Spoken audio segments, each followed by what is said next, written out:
Malta se tibqa' sostni l-pożizzjoni tagħha kontra t-taxxa fuq it-transazzjonijiet finanzjarji. Stqar dan b'mod ċar il-Prim Ministru Joseph Muscat waqt li indirizza konferenza organizzata minn Insurance Europe u l-Malta Insurance Association.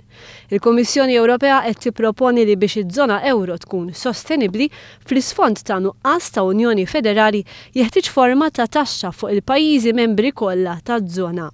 Bil-kriżi serja li laqtet l-ekonomija Ewropea, l-idea qed tikseb ċertu appoġġ u qed tiġi sostenuta minn numru ta' pajjiżi Ewropej.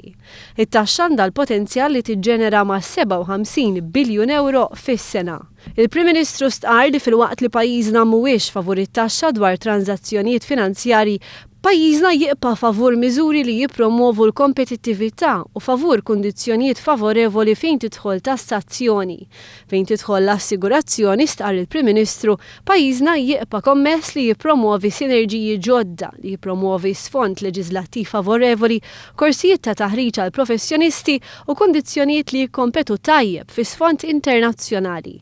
Insurance Europe li organizzat il-konferenza f'pajjiżna tirrappreżenta kull tip ta' istituzzjoni Ewropea fejn tidħol assigurazzjoni. L-assigurazzjoni hija parti importanti mill-kontribut lejn it-tkabbiru l-iżvilupp tal-ekonomija Ewropea.